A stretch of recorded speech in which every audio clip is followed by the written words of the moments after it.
datang gitu dan baru bisa datang di pertemuan kali ini gitu. Jadi bisa ketemu lagi dengan teman-teman dengan bapak ibu sekalian.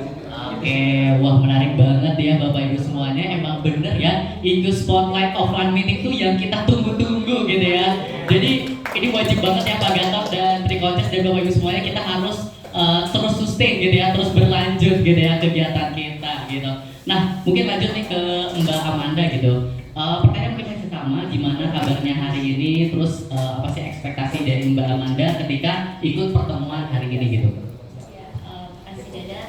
Kalau dari aku sebenarnya sebenarnya sangat menunggu juga sebenarnya untuk hadir di sesi ini juga, karena juga aku kan juga sebenarnya seringkali hanya ikutnya pas lagi offline aja nih. Mungkin pas online karena lagi ada pekerjaan juga nggak bisa hadir. Nah sebenarnya awalnya yang tadinya cuma hanya ikutan sama aku aja gitu, tapi sekarang ikut berapa kali, aku sih ngerasa kayak setiap kali aku kesini tuh merasa kayak ada yang aku pelajari banyak banget dari teman-teman baru di sini yang aku temui di sini juga, dari sharing-sharing seperti ini juga aku belajar banyak dari perspektif orang-orang juga. Jadi aku lebih kayak walaupun cukup sibuk juga sama pekerjaan, tapi aku kayak ngerasa kayak mungkin ini adalah saat aku juga bisa aku supaya bisa kayak apa ya, mungkin releasing juga emotion dan juga mungkin bisa mendengarkan juga dari pendapat-pendapat dari orang-orang yang senior juga. Oke, walaupun di tengah hiruk pikuk pekerjaan gitu ya Mbak Amanda, tapi tetap bisa meluangkan waktunya untuk hadir di acara ini gitu ya. Oke, mungkin boleh nih kalau Mbak Intan gimana nih Kak kabarnya hari ini? Terus apa sih yang Kak Intan ekspektasi ketika hadir di acara IQ offline meeting yang ke-11 ini gitu? Untuk hadir di sini tadi sebenarnya udah ada ujian-ujiannya nih. Jadi ada Bu Endang, mohon izin. Jadi pas sampai tadi di LRT, ternyata Gojeknya saya disampaikan, Pak ke Trikarisma ya? Iya. Dan ternyata Gojek yang saya naiki adalah Gojeknya Bu Endang. Dan sudah jangan Gojeknya nelpon ya, gitu. Gojeknya nelpon dan kasih tahu kalau saya bilang kalau Pak itu ada Bu Endang di situ gitu, kenalan aja sama saya ya gitu. Dan di situ pasti saya ada di kondisi di mana mungkin beberapa orang akan mana-mana ya atau menyalahkan si Gojeknya ya gitu.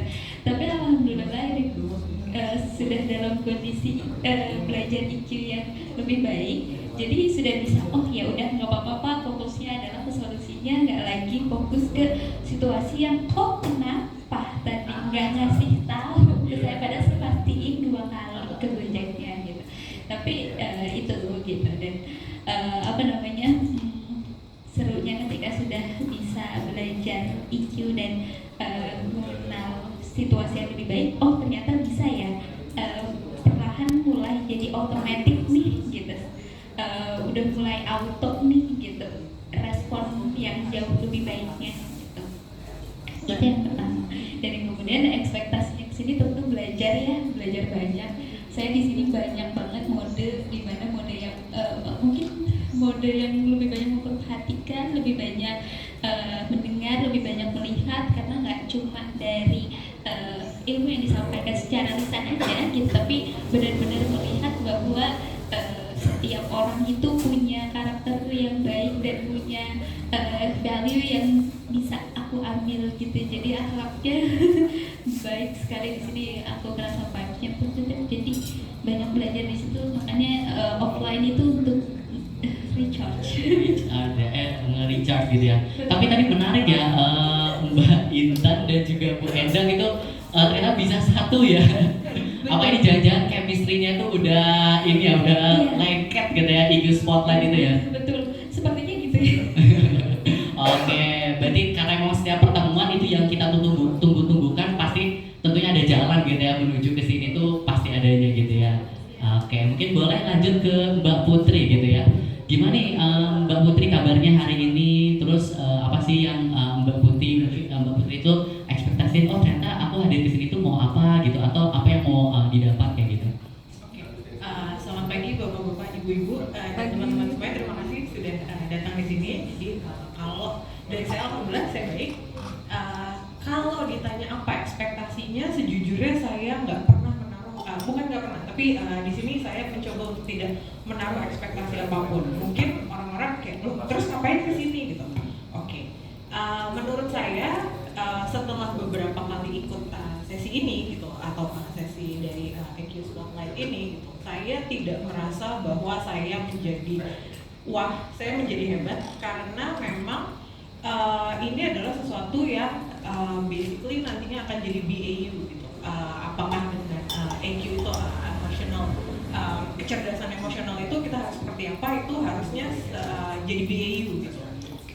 Jadi ya mungkin kalau misalnya dibilang apakah ada perubahan ya insya Allah nantinya ada gitu, atau insya Allah nanti setelah dari sini ada. Tapi kalau ditanya ekspektasinya, saya nggak berekspektasi apapun karena sebenarnya begitu kesini dari obrolan yang mungkin terdengar simpel gitu, itu tuh buahnya banyak gitu yang bisa diambil gitu. Jadi kalau misalnya kita menaruh ekspektasi bahwa saya mau dapat ini tapi nanti gitu di sini ternyata oh kita lagi bahas itu gitu kan, biarpun sedikit pasti akan ada kecewaan gitu. Jadi saya lebih ke saya mencoba untuk ambil ilmu sebanyak-banyaknya gitu dari Bapak Ibu dan dari teman-teman yang ada di sini. Lalu ilmu itu yang nanti akhirnya saya akan olah lagi gitu di dapur, di maksudnya di mungkin di dalam mind atau di dalam diri saya lah gitu, untuk jadi apa sih yang bisa diaplikasikan gitu. Oke, berarti udah sampai, oh ternyata datang sini tuh untuk belajar gitu ya, Mbak Putri gitu ya. Oke, mungkin boleh lanjut untuk Mas Bobi, gimana nih Mas kabarnya hari ini, terus juga oke, terus sama mungkin ada sesuatu yang kayak, wah kayaknya aku datang ke sini pengen belajar apa gitu, itu sampai kayak gimana tuh? Thank you Dadan, pagi semua, Bapak Ibu, teman-teman semua, saya Bobi. Kalau ditanya setiap datang ke EQ Spotlight mau ngapain, sebenarnya ini momen gitu ya buat kita semua. Kalau saya pribadi sebenarnya, jadi untuk mosong gelas gitu ya, jadi kita semua punya experience, kita semua punya punya background, punya gimana kita terbentuk dari culture-nya kita, dari background pendidikannya kita, beliefnya kita seperti apa. Tapi di sini mungkin itu momen saya untuk mosongin gelas, ketemu sama teman-teman semua gitu ya. Jadi kalau ada satu topik, dua topik yang kita bahas, dari filosofi itu kayak gimana sih? Dan mungkin di sini adalah momen saya untuk lebih ngeliat ke arah apa ya? Mungkin tiap hari kita dealing with hard skills gitu ya. Kalau misalkan di kantor ataupun misalkan kita ketemu sama teman-teman lain di luar sana gitu. Cuman di sini mungkin lebih ke soft skill-nya kita, lebih ke EQ-nya kita yang akan di-highlight gitu. Jadi di sini mungkin kita lebih nge-fulfill hal-hal apa gitu ya yang secara mentally itu emang harus kita lebih lebih pertajam gitu, karena di keseharian mungkin itu nggak akan langsung ngena efeknya gitu ya, cuma ternyata itu matters gitu. Ketika ada hal-hal krusial mungkin lebih butuh satu empati kita gitu ya, apalagi kalau misalkan di pekerjaan is not everything about work matters atau hard skills atau gimana KPI, KR dan segala macam, tapi kita gimana bisa pakai empati itu dalam keseharian kita, khususnya di topik ini gitu. Iya. Oke, mungkin boleh lanjut sedikit nih Mas Bobi. Kalau misalkan dari Mas Bobi sendiri, apa sih yang Mas Bobi bayangkan terkait tadi empati gitu? Mungkin boleh bisa dijelasin lebih detail mungkin, atau juga bisa dikaitkan dengan pengalaman dari Mas Bobi sendiri. Oke, ya kalau dari sisi saya sih sebenarnya empati itu gimana kita bisa meletakkan diri kita itu di sepatunya orang lain gitu ya. Jadi mereka semua punya pengalaman, mereka semua itu punya background, mereka semua juga punya feelings kayak kita as a humans gitu. Jadi kalau misalkan aku di posisi yang mereka itu seperti apa yang bisa kita rasakan di posisi mereka. Kalau aku jadi mereka gimana ya gitu. Jadi jika aku jadi ya, jadi emang gimana kita pentingnya mengasah bahwa nggak semua itu soal diri kita gitu. Jadi ya ada orang lain di luar sana yang bisa jadi seperti diri kita juga, punya goals yang sama ataupun berbeda, nggak masalah. Tapi gimana kita bisa menjadi pribadi, kita tuh human, kita connected itu bukan secara fisik aja, tapi kita secara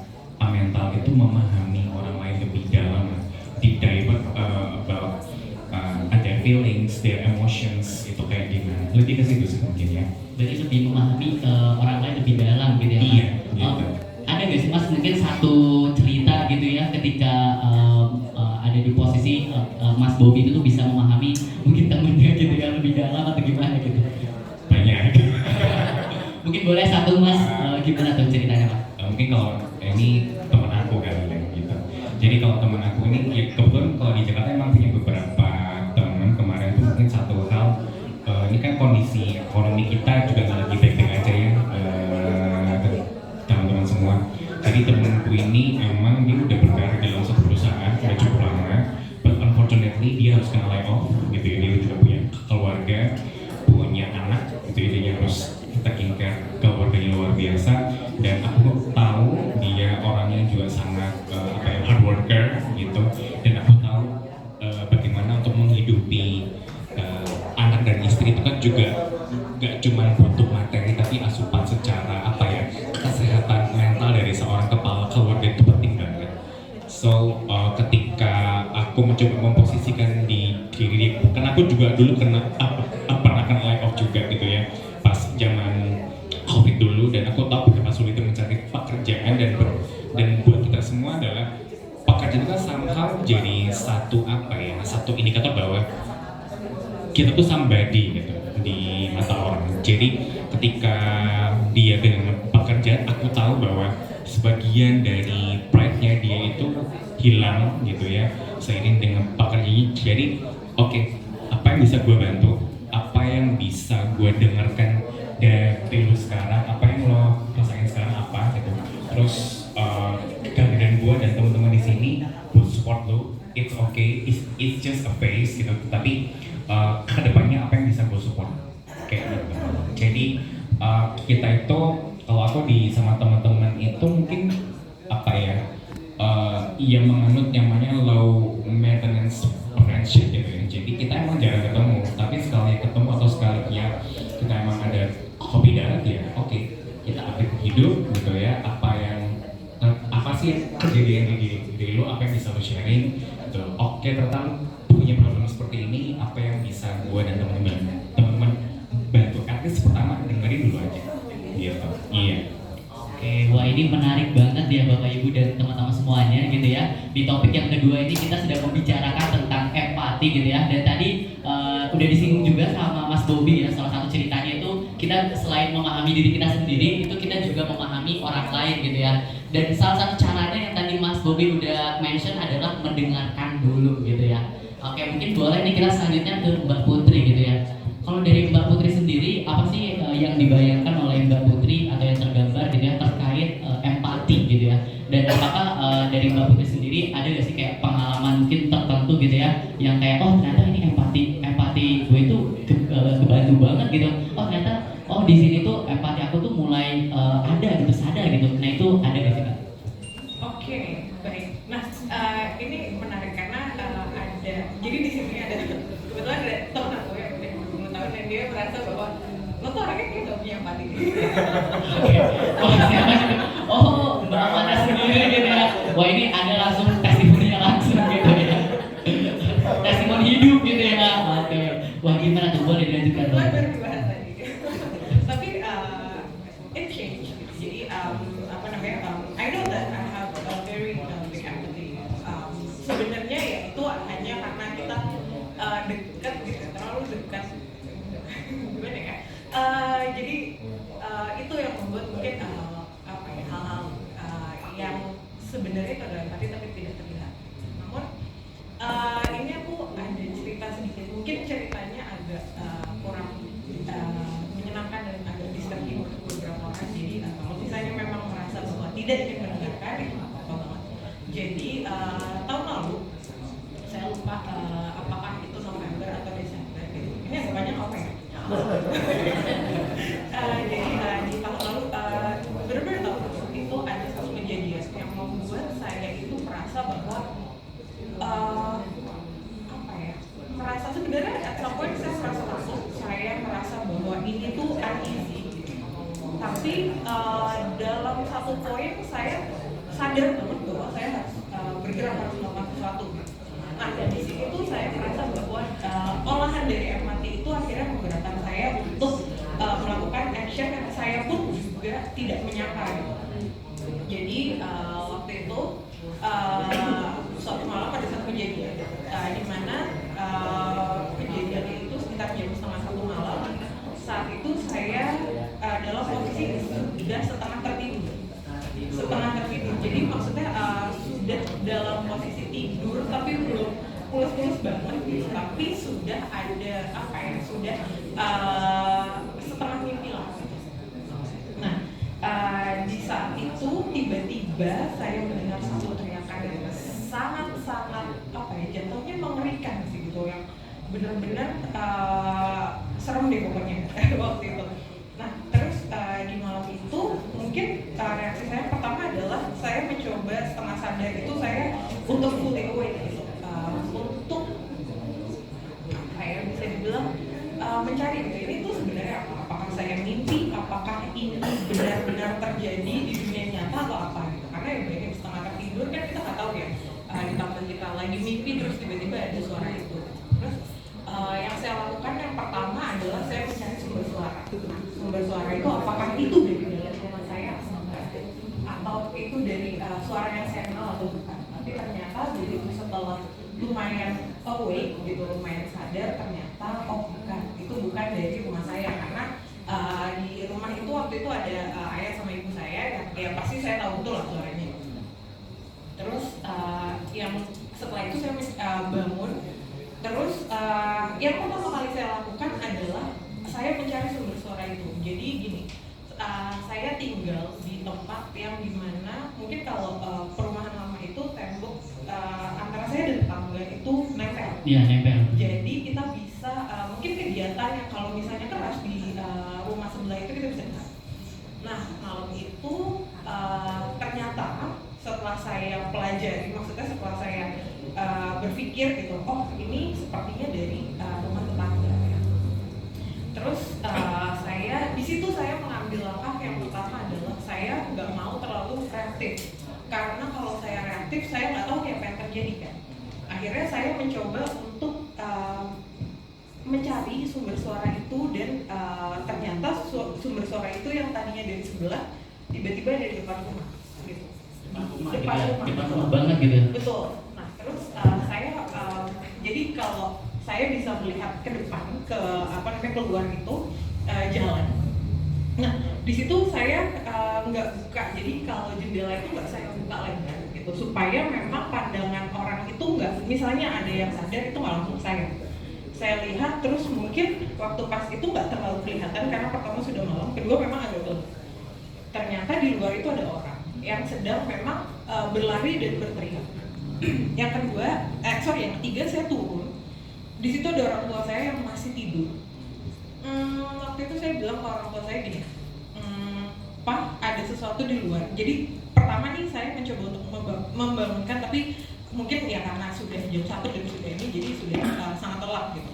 Terus saya mencoba untuk telepon bantuan yang saya bisa pikirkan saat itu, nggak ada gitu. Jadi saya telepon satpam, saya telepon polisi, saya telepon damkar, saat itu nggak ada.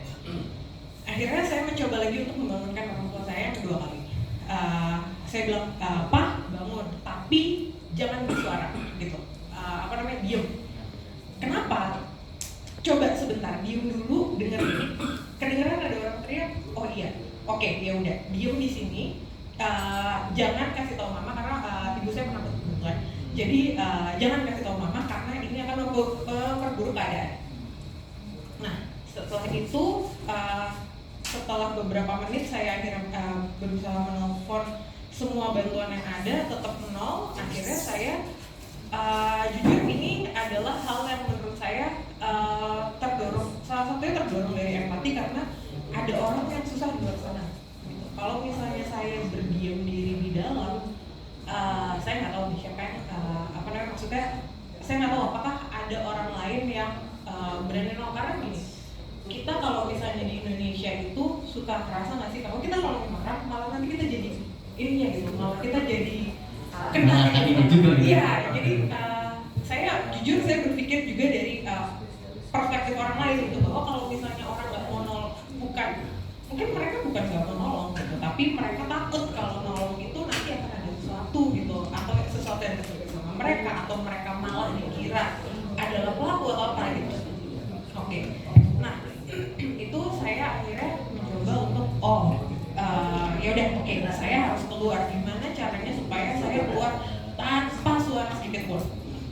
akhirnya saya mencoba untuk membuka pintu, saya suruh orang tua saya di dalam, saya ambil apapun yang bisa saya ambil untuk ya saya nggak tahu kalau misalnya tiba-tiba ada ini saya bisa getok pakai itu ya udah. Tapi ternyata akhirnya saya begitu saya keluar pemandangannya jujur mengerikan banget. Di depan rumah itu berarti ya Kak Putri? Di depan rumah seberang. Di Jadi seberang ya, benar-benar aku bisa lihat gitu. Itu ya sesuatu yang kita tidak bisa sebenarnya nggak perlu dibayangkan juga sih gitu karena memang keadaannya waktu itu mengerikan banget gitu. Terus sudah dengan hal seperti itu, terus saya lihat sekeliling gitu sudah sudah nggak ada orang. Terus ya itu juga mengundang beberapa tetangga mungkin yang sifatnya lebih ke kepo gitu menurut saya. Jadi bukan mereka mungkin takut juga gitu untuk menolong, tapi terus udah itu mereka juga pengen tahu gitu. Saat itu mungkin yang saya nggak tahu ya, mungkin ini juga refleks dan saya juga nggak tahu harus gimana. At some point saya harus berpikir dengan cepat kan. Kalau tadi teman-teman bilang bahwa oke, saya cari waktu dulu nih, maksudnya diam dulu gitu. Tapi kalau misalnya di sini adalah situasi yang kalau saya diam gitu, ini akan terlambat gitu, atau ya pokoknya saya harus bereaksi cepat. Akhirnya saya ambil anduk, saya terus waktu itu saya kayak semacam membungkus tangan saya, terus saya saya dalemin korban saat itu, terus dari itu menekan lukanya gitu, terus dari itu saya ajak ngomong supaya dia tetap conscious gitu. Bisa dibayangkan lah kira-kira kasusnya seperti apa. Terus udah gitu ya setelah itu baru deh yang lain akhirnya di situ mungkin dia sudah sangat histeris, dia bilang bahwa tolong suami dan ibu saya dan anak saya dan segala macam. Ya pokoknya malam itu sangat horor gitu. Tapi mungkin rest of the story kita nggak perlu bahasnya gimana, tapi di situ saya merasa bahwa drive itu datang dari empati gitu. Jadi kalau misalnya ditanya empatinya itu di mana gitu, ya dari saya yang tadinya gitu mungkin kata orang-orang nggak punya empati gitu. Nah di situ saya sadar bahwa saya didrive oleh empati yang begitu besar sampai akhirnya saya berani lah untuk melakukan itu gitu. Jadi mungkin ya bisa dibilang bahwa the power of kepepet, atau misalnya kayak oh ya udah di saat kayak gitu ya udah kita nggak usah mikir gitu. Tapi bahaya dong kalau misalnya kita nggak mikir gitu. Tapi saya rasa bahwa di situ empati menggerakkan saya untuk akhirnya kita cari solusi yang kira-kira kita harus apa, gimana cara kita bisa membantu gitu. Di situ sih. Jadi dari cerita tersebut itu Mbak Putri itu bisa jadi belajar di bahwa kalau misalkan kita mau empati itu kadang harus bisa memberanikan diri juga gitu ya. Betul. Jadi sebenarnya gini, bentuk empati itu mungkin nggak semuanya adalah dengan aksi gitu. Jadi ada juga pastilah kalau misalnya kita ambil dari perspektif tetangga yang mendengar itu, empatinya pasti ada, merasa pasti ada. Maksudnya merasa dengan teriakan yang sebegitu kuatnya pasti ada gitu, rasa yang kayak sedih, mungkin merasa sakit, maksudnya sakit dengan tanda kutip ya, maksudnya merasa bahwa ada seseorang yang sakit di luar sana gitu. Tapi terus saya harus apa gitu ya? Mungkin ada orang yang empatinya saat itu memang drive untuk akhirnya itu menjadi sebuah aksi yang harus dilakukan. Atau ya mereka nggak melakukan apa-apa karena kan ya balik lagi dilihat dari situasinya, peristiwanya gitu. Itu nggak ada orang yang siap untuk itu gitu. Jadi kalaupun misalnya mereka berempati dengan hanya berdiam diri, itu adalah hal yang menurut saya bukan cukup, malah sangat normal. Setiap situasi, setiap hal yang ada di kehidupannya dengan cara berpikir yang berbeda dan memproses hal yang berbeda, dan setiap orang kan juga punya perpustakaan masa lalunya yang beda-beda ya. Itu yang saya rasa bisa digambarkan bahwa itu bagian dari empati. Ketika kita memahami bahwa setiap orang punya respon yang berbeda, setiap orang punya cara berpikir dan memproses situasi yang berbeda, dan setiap orang punya perpustakaan masa lalu yang berbeda-beda berdasarkan ilmunya mereka, kemampuannya mereka, cara mereka merasa, cara mereka berpikir. Itu sih empati gitu. Dan kalau misalnya berbicara soal situasi apa ya yang kaitannya sama empati, aku justru mau ngambil, kan tadi dari sudut pandangnya udah beda-beda ya, aku mau ngambil dari sudut pandang bagaimana empatiku ke kedua orang tuaku.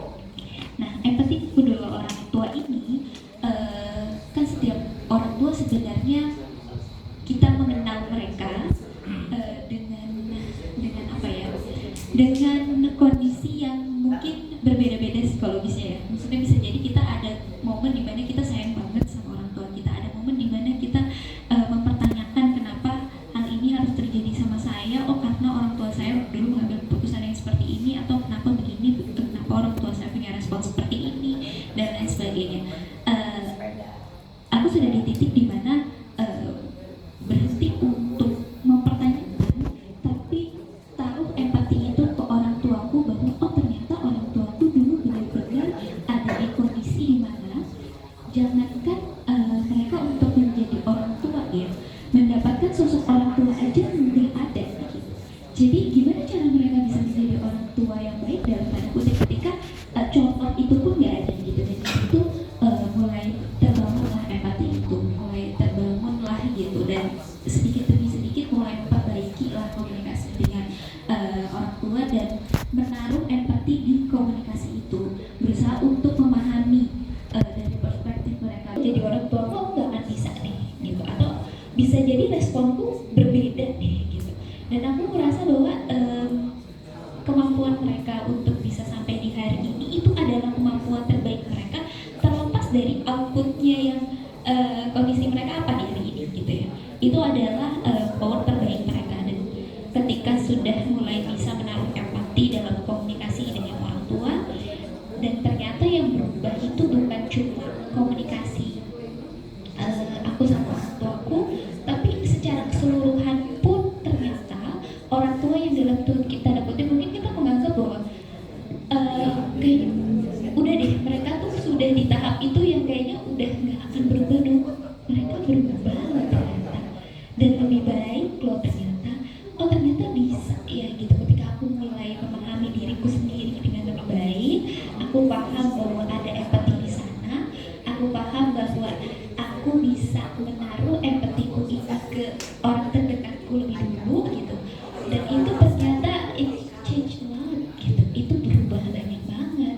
Dan ternyata yang namanya core, yang tadinya aku tidak, aku ingat banget di pertemuan di IQ pertama waktu itu di Bapak Niko, ketika ditanya sama salah satu yang dipasangkan denganku, aku bilang bahwa I have nggak punya sistem dukungan yang baik nih gitu. Aku nggak ada nih alasan. Kamu punya nggak alasan ini untuk aku? Kan nggak punya alasan deh. Nggak punya koneksi itu ternyata aku sama orang tuaku. Dan ternyata setelah itu aku sadar bahwa oh aku nggak punya koneksi sama orang tuaku karena aku nggak terbangun empati di sana. Dan ternyata ada kemarahan di sana. Aku proses kemarahanku, aku bangun empati ke orang tuaku, dan itu ternyata mulai terurai makin kesini dan makin lebih baik. Dan ternyata nggak cuma aku yang berubah, mereka berubah lebih baik, dan perilaku mereka terhadap sekitar juga jauh lebih baik. Dan luar biasa itu penting. Berarti Kak Intan ini tuh bisa menangkap empati itu dari kedua orang tua gitu, cara belajar melihat dari pandangan dari mereka berdua gitu ya. Mungkin boleh diceritain nggak apa sih yang mungkin contoh satu hal yang paling memorable, yang paling diingat oleh Kak Intan, yang mana itu tuh oh ternyata orang tua tuh mengajarkan empati tuh kayak gini gitu, yang mungkin Kak Intan lihat gitu. Jadi pada posisinya kalau di aku yang belajar untuk membangun empati ke mereka ya gitu. Aku yang belajar untuk membangun empati perlahan ke mereka gitu. Karena kan tadinya posisinya aku punya pola pikir yang sudah keblok kalau aku udah nggak bisa diskusi nih sama orang tuaku. Aku udah nggak bisa nih. Kayak mereka kalau dikasih pemahaman udah deh mentok deh gitu. Ketika udah kalau kita mau diskusi sama orang tapi yang kita bawa itu feelingnya udah aku bakalan mentok sih kalau ngobrol sih. Itu kan udah kayak terblok ya. Gitu. Tapi kalau oke, ini adalah diskusi yang aku harus menjelaskan ke keluargaku bahwa keputusanku adalah A. Aku kasih tahu dulu pelan-pelan. Aku ngobrol dulu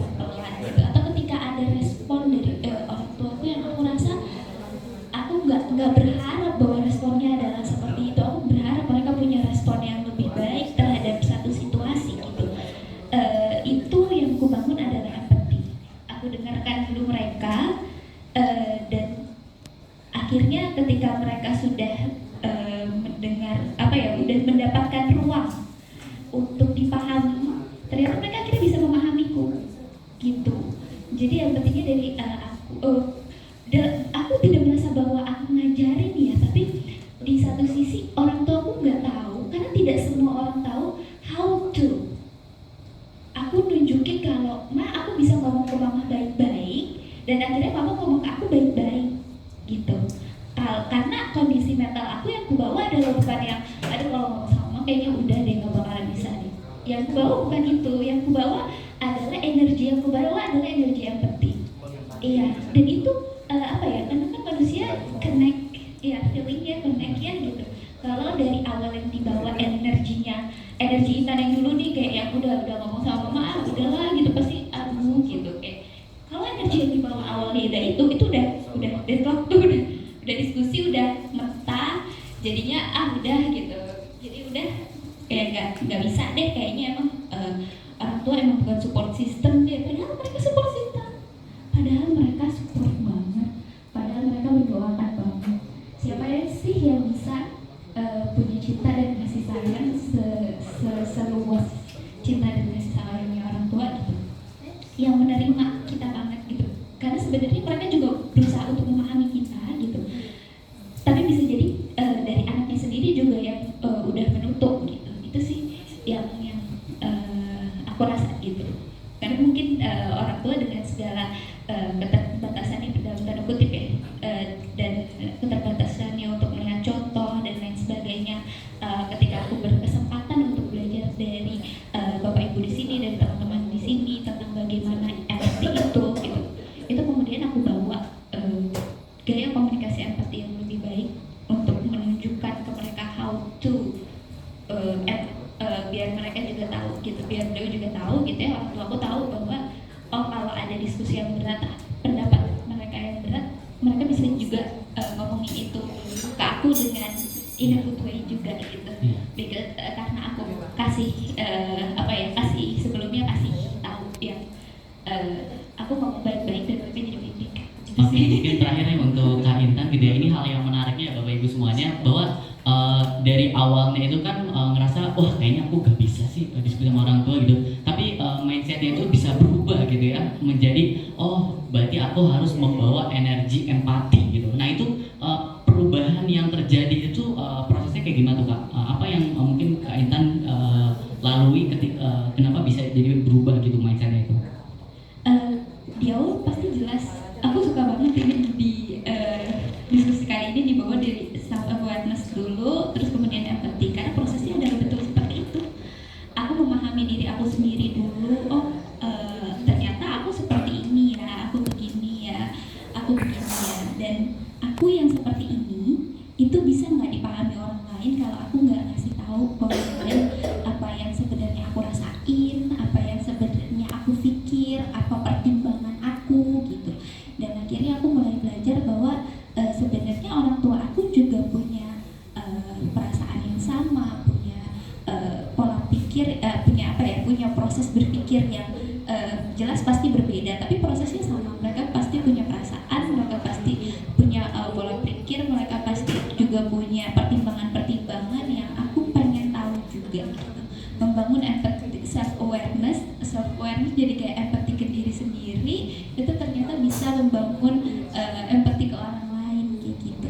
Berarti emang dari awalnya itu emang dari EQ gitu ya, kalau misalkan kita balik lagi gitu ya. Yes, betul. Dari betul sih, aku sepakat kalau misalnya ada orang yang bilang coba deh kita untuk menyembuhkan diri sendiri dulu gitu, karena bisa jadi bukan dunia yang keras sama kita, tapi kita yang nggak bisa memproses gimana dunia ini berjalan gitu, bagaimana dunia itu bekerja gitu. Kita take things to personally kayak yang aku sapa dia tiba-tiba pergi aja gitu, bisa jadi dia emang gak dengar atau dia ini gitu, tapi kita take things to personally kayak dia semua banget ya sama aku, atau aku ada salah apa ya sama dia gitu. Jadi mulai berkurang karena kita paham bahwa ada latar belakang, pasti ada alasan di balik itu gitu sih. Oke, baik. Boleh mungkin kita next ya ke Mbak Amanda gitu ya. Kalau dari Mbak Amanda sendiri, pernah gak sih ngerasain ketika ada suatu momen gitu ya, atau suatu peristiwa gitu ya, itu tuh dilihat dari sudut pandang orang lain gitu. Jadi mungkin kalau biasanya kan kalau aku ngelihat, oh berarti aku harus kayak gini ya dari sudut pandang aku kan. Nah pernah gak sih ada momen kalau dari Mbak Amanda sendiri melihatnya itu dari sudut pandang orang lain, oh berarti kalau orang lain kayak gini ya, itu gimana tuh Mbak? Kalau aku ya, jujur aja ya Mas Dadan ya. Kalau aku itu mungkin ini adalah salah satunya adalah pengaruh dari masa kecil aku juga kayaknya ya. Jadi memang aku itu memang dibesarkan di keluarga yang kalau bisa dibilang terlalu banyak empatinya gitu. Jadi dari mamaku, papaku, orang tua aku itu semuanya sangat mengajarkan empati dari kecil gitu. Dimana secara tidak langsung itu tuh sebenarnya kayak mungkin terbiasa ya dari kecil tuh. Jadi dimana kayak aku itu cenderungnya tuh mikirin orang lain dulu baru aku. Jadi ini sebenarnya topik yang menarik, terutama terkait ngomongin empati. Kalau aku justru ini case-nya, mungkin aku rather than sharing my ini ya pengalaman aku lebih kayak mungkin pengen juga mengetahui juga sih, mungkin kayak pengen dapat kayak masukan juga sebenarnya dari para senior juga di sini kayak gimana sih caranya kita bisa mengontrol empati kita gitu. Karena kalau misalnya aku itu, karena aku believe kalau misalnya namanya empati itu kan kita adalah kita berpikir dari cara gimana orang lain itu, misalnya kayak aku selalu pikirin kayak gimana perspektif dia terlebih dahulu, karena kan kalau misalnya hal ini terjadi mungkin dia lagi kayak begini kali ya, mungkin dia lagi di situasi kayak gini ya gitu. Jadi kayak aku tuh terlalu, jadi makanya seringkali dibilang lu tuh terlalu baik karena selalu mikirin orang lain terlebih dahulu. Mungkin dia ada, karena dia lagi ada gini-gini jadi dia nggak bisa kayak gini. Jadi aku selalu memaklumi hal-hal seperti itu gitu, yang seringkali terkadang aku berpikir kayak kok aku terus yang harus memahami orang lain gitu. Jadi kadang-kadang juga sedih sendiri, stres sendiri, kayak aku juga jadinya kayak nggak bisa controlling emotion gitu. Jadi kayak merasa, padahal aku merasa empati ini adalah hal yang sangat bagus, dan menurut aku orang yang memiliki empati yang sangat besar itu adalah, maksud aku ini adalah bisa dibilang unicorn ya di masa saat ini, dimana orang-orang itu cenderungnya mereka bergerak sendiri, cuma mikirin dirinya sendiri gitu. Tapi memang sebenarnya menjadi orang yang terlalu banyak empati itu juga terkadang juga memang itu taking so much energy, kayak why it is so hard to be a good person gitu. Tapi ya kembali lagi itu, menurut aku juga tidak pernah menyalahkan diri aku sebagai orang yang kurang empati, karena menurut aku ini juga sangat membantu aku juga, terutama ketika aku harus dealing dengan orang-orang yang maksudnya datang dari berbagai jenis background. Terutama kayak kita di pekerjaan itu kan kita ketemu dengan ratusan orang yang dimana mereka semua datang dari daerah berbeda, keluarga yang berbeda, cara mungkin mereka bagaimana dibesarkan oleh keluarganya itu juga berbeda. Jadi situ aku juga banyak gaining insight juga dari mereka. Dan seringkali aku merasa empati aku ini bisa jadi memperbaiki juga, maksudnya kayak aku bisa mengenal orang ini jauh lebih baik, dan aku juga bisa utilizing orang ini berdasarkan dia ini dari background yang seperti ini, makanya dia bagusnya untuk melakukan hal-hal seperti ini. Jadi aku bisa melihat kayak mungkin apa yang kayak possibility, kayak advantage dari orang-orang ini tuh dari empati tersebut gitu. Karena kita berpikir dari way of thinkingnya juga, karena misalnya dia jadi seperti ini, mungkin dia pengennya kayak gini kali ya, mungkin menurut dia idealnya seperti ini kali ya. Jadi rather than aku memaksakan orang tersebut untuk berfungsi seperti apa yang aku inginkan, aku bisa memanfaatkan dia untuk lebih berkembang jauh seperti apa yang memang sesuai dengan kapasitasnya dia. Kayak aku selalu berpikir kayak rather than kita kerjaan misalnya si A ini nggak bisa kerjain kayak gini, berarti dia bodoh. Nggak selalu begitu. Sama aja kalau kita nyuruh ikan naik pohon, kan nggak bisa gitu. Jadi memang kita harus carikan dia suatu hal yang memang ini memang sesuai dengan expertise-nya dia gitu, sesuai dengan dia kalau ngelakuin ini jadi bagus, dan itu hanya bisa dimulai dengan empati. Itu yang aku jalankan sehari-hari sih dari itu. Kalau dari Mbak Amanda sendiri kan tadi menarik tuh di awal tuh bahwa kayaknya aku terlalu kebanyakan lebih orang lain dulu gitu ya. Nah kalau menurut Mbak Amanda itu perlu gak sih kalau misalkan kita harus set boundaries itu, batasan-batasan gitu, dan batasan-batasan kayak misalkan dalam empati kayak gitu, kalau misalkan perlu itu kenapa gitu bisa ada kayak gitu? Yes, tapi mungkin kalau aku secara personally ya, mungkin ini hanya pikiran aku secara personal, tapi kayak kadang-kadang ya aku juga harus memprioritaskan diri aku sendiri. Karena kalau misalnya memang apa yang aku misalnya aku terlalu mengusahakan orang lain juga, terkadang itu seringkali juga ya itu mungkin dimanfaatkan sama orang. Terkadang justru malah seperti kalau misalnya di dalam pekerjaan itu kan, kalau aku hanya mengusahakan anak-anak, misalnya tim aku juga, aku hanya mengusahakan orang lain, tapi aku tidak mengusahakan visi misi dan perusahaan, objektif perusahaan. Kalau seperti itu kan aku yang tidak menjadi perusahaan gitu. Jadi menurut aku ya aku perlu making boundaries di mana ya maksudnya yang perlu dan tidaknya itu sih. Oke, baik, Mbak, ini menjadi menarik ya, Mbak Amanda, bahwa selain tadi empati gitu ya, terutama jadi bisa tahu sebenarnya expertise orang tuh gimana gitu ya. Karena kita gak semua orang juga tahu gitu ya, sebenarnya dia tuh kolamnya tuh di mana gitu. Dan ternyata cara pertamanya itu dengan kita bisa berempati dengan orang lain gitu ya. Oke, boleh dong tepuk tangan dulu untuk Mbak Amanda dan teman-teman semuanya. Oke, mungkin nanti sebelum Intermezzo. Jadi pertama-tama tuh saya sangat surprise karena kan kalau dibilang sama orang ini kalian masuk ke milenial atau Gen Z? Milenial. Ada yang milenial, ada Gen Z. Milenial. Yang Gen Z mana Gen Z? Gen Z. Oh, jadi berimbang ya. Kalau orang-orang tuh yang dibilang ya apakah dia Gen Z atau mereka itu milenial, mereka their first thing adalah mereka sangat spontaneous. They usually are very begitu ngomong they talk about apa adanya, which is good ya.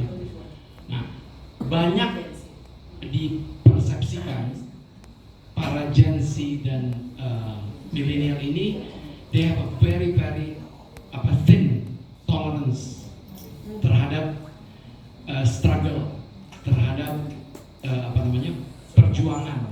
Once you feel that ini enggak, ini jadi kalau orang-orang yang tua kayak Tante Yani yang bawa tanah perjuangan heboh sampai tuh jadi nggak pernah menyerah gitu ya. Tapi yang Gen Z sama milenial tuh dibilang kalian tuh baru apa udah this is not my cup of tea, I have to move to different place karena jadi the level of struggle-nya kurang. Itu juga kadang-kadang diakibatkan karena empatinya juga quite thin.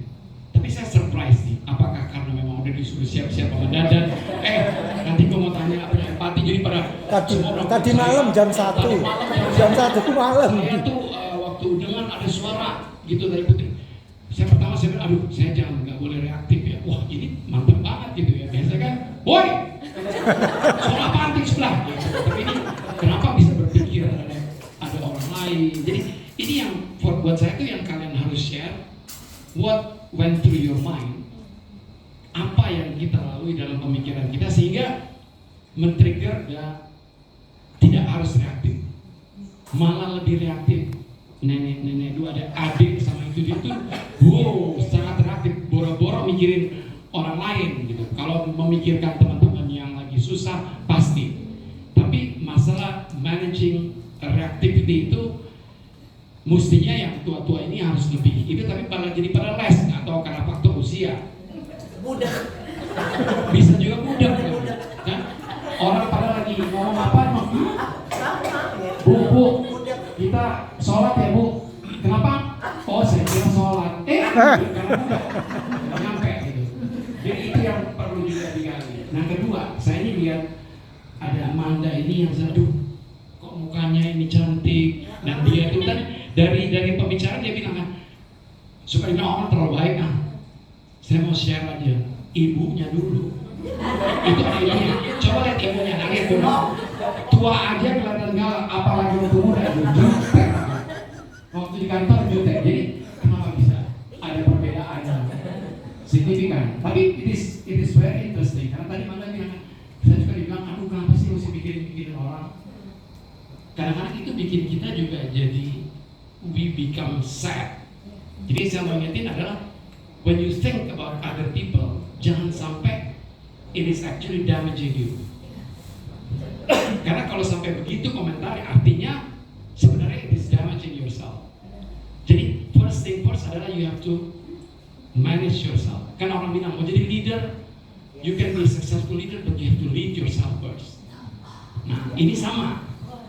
Ya, to become somebody with a very high empathy, itu akan successful, itu akan sustainable when you can manage your emotion, bukan karena orang. Be very careful, karena we live itu, kita kadang-kadang jangan kita memportray diri kita untuk menyenangkan orang banyak. Itu juga enggak. Tapi kalau lagi mau nasihatin, saya lebih banyak nasihatin orang-orang yang tua yang bilang bahwa you have to live yourself, supaya jadi kelihatannya kan jadi ego. Jadi where you strike the balance of being individualistic, but at the same time think about others. Karena kalau kita terus damaging ourselves, you're going to lose it one day, dan itu akan break you apart. Jadi tadi menarik, makanya saya juga mau kasih tahu bahwa itu ada perbedaan. Coba lihat semua yang muda-muda, lihat ibu tante yang di sana, tante Endah itu dulu kelihatan tua aja udah galak.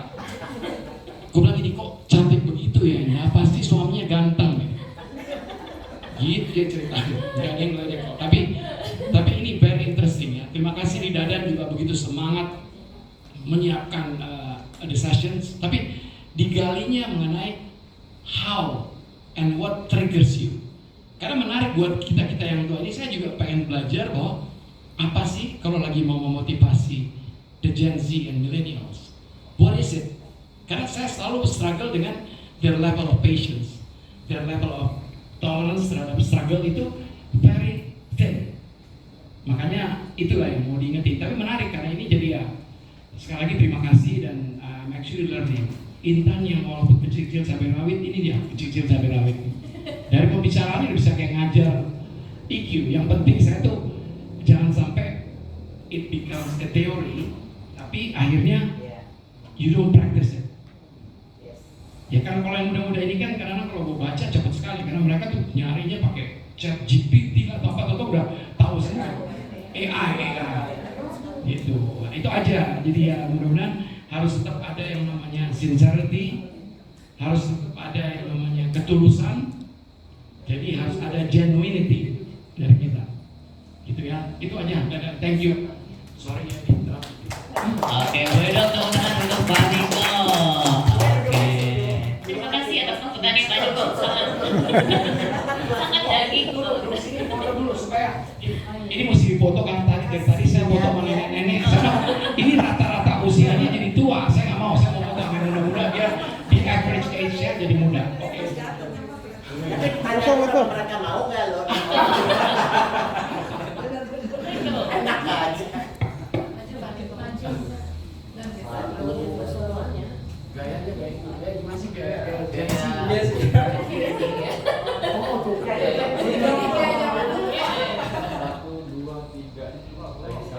Oke, 1, 2, 3. Gak ada mental sekarang. Thank you. Oke, siap. Oke, mungkin kita lanjut ya ke Mas Fahri gitu ya.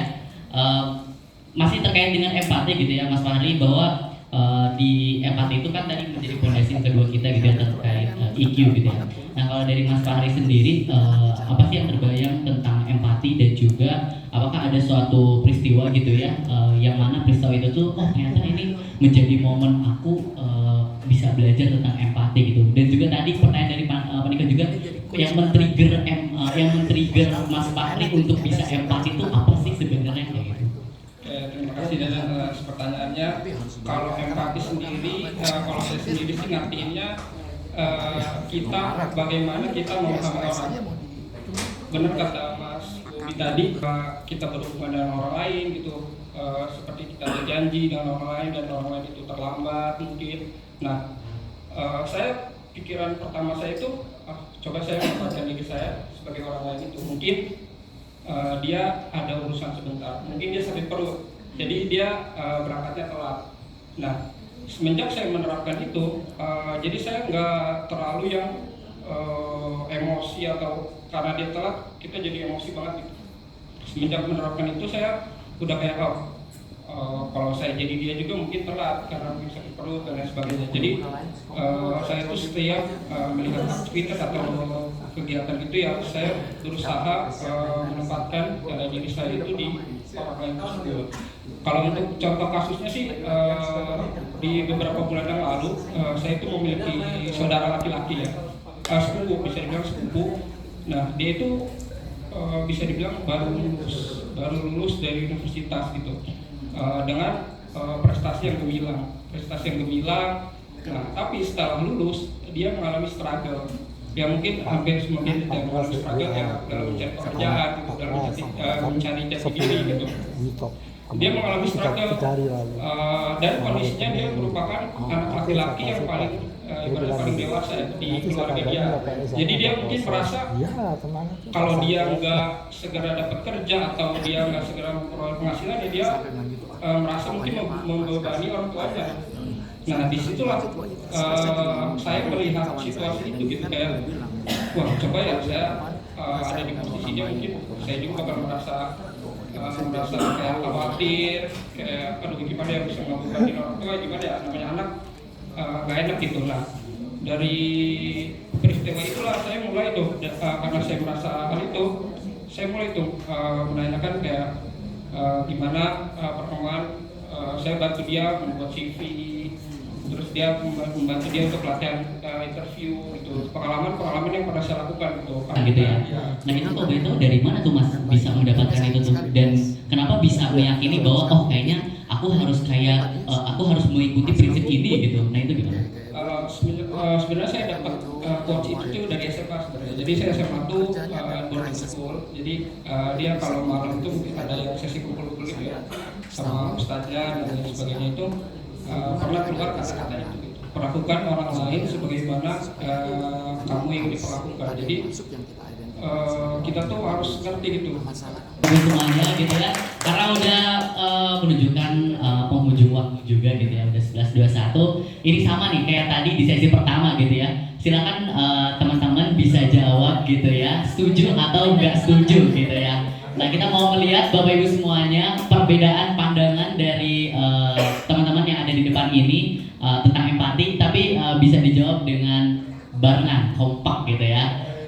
Oke, mungkin tadi juga udah tahu ya teknisnya seperti apa. Jadi nanti aku bacain pertanyaannya, nanti teman-teman yang di depan bisa langsung jawab aja setuju atau gak setuju gitu ya. Dan nanti kalau misalkan Bapak Ibu semuanya pengen ngulik, wah ini kenapa nih anak jawaban setuju atau gak setuju gitu ya. Nah nanti ada di sesi yang kedua gitu ya, di sesi abis juhur gitu ya. Oke, nah ini pertanyaan yang pertama gitu ya. Setuju atau gak setuju, terlalu banyak empati itu melelahkan, tapi kurang empati bikin kita kelihatan tidak manusiawi. Setuju semua? Wah ini Mas Bobi masih mikirin, setuju atau? Oke, berarti setuju semua ya? Oke. Mendengarkan orang lain itu penting, tapi kalau semua orang curhat, siapa yang akan mendengarkan kita? Setuju atau gak setuju? Gak setuju semua nih? Bener nih? Wah Intan setuju atau gak setuju? Gak setuju, oke, berarti semuanya gak setuju ya? Oke. Pertanyaan ketiga, setuju atau gak setuju? Kadang empati membuat kita lebih peka kepada orang lain, tapi sekaligus membuat kita lupa menjaga diri sendiri. Setuju ya? Oke. Setuju atau gak setuju? Kita diajarkan untuk memahami orang lain, tapi jarang diajarkan membatasi diri dari beban emosi orang lain. Setuju? Kak Inan? Oke, ulang ya. Kita diajarkan untuk memahami orang lain, tapi jarang diajarkan membatasi diri dari beban emosi orang lain. Membatasi dari beban emosi orang lain. Iya, jarang ya, betul. Jarang ya, setuju berarti ya? Oke, setuju semua. Wah ini belum ada yang beda ya. Oke, ini ceritanya mau nyari yang beda gitu ya. Oke. Setuju atau gak setuju? Kadang orang bilang kamu tuh kurang empati. Padahal sebenarnya mereka cuma ingin kita tuh setuju sama pendapat mereka gitu. Oke. Wah ini kayaknya ada beda nih. Oke. Kalau dari Mas Bobi apa nih? Setuju atau gak setuju? Gak setuju. Dari Mbak Putri? Gak setuju. Dari Kak Intan? Setuju ya? Setuju. Oke. Wah udah mulai tuh ada bedanya gitu ya. Tidak setuju. Setuju. Oke. setuju 2, tidak setuju 3. Oke. Lanjut ya. Setuju atau gak setuju, empati bisa menyembuhkan banyak konflik, tapi kadang justru konflik lah yang membuat kita belajar berempati. Setuju ya. Oke. Setuju atau gak setuju, kita ingin dipahami, tapi kita sendiri belum tentu siap memahami orang lain. Oke, ini setuju atau setuju nih? Oke, ulang ya. Kita ingin dipahami, tapi kita sendiri belum tentu siap memahami orang lain. Dari Mas Bobi, Kak Putri setuju? Setuju, Kaitan? Tidak setuju. Tidak setuju? Tidak setuju. Tidak setuju? Setuju. Oke, wah udah mulai ketemu bedanya gitu ya. Terakhir. Setuju atau gak setuju, terkadang empati membuat kita dekat dengan seseorang, tapi terlalu dekat membuat kita kehilangan objektivitas atau membuat kita kehilangan. Setuju? Oke, setuju? Setuju semua. Oke, boleh dong tepuk tangan untuk kita semua. Oke, baik Bapak Ibu semuanya. Jadi itulah talk show kita pada siang hari ini. Jadi tadi yang pertama kita udah belajar tentang self awareness, dan juga yang kedua di sesi kedua ini kita udah belajar tentang empati gitu ya. Jadi terima kasih kepada kakak-kakak semuanya yang udah berkenan sharing gitu ya ke kita semua terkait empati gitu ya. Mungkin boleh bisa kembali lagi ke tempat duduk.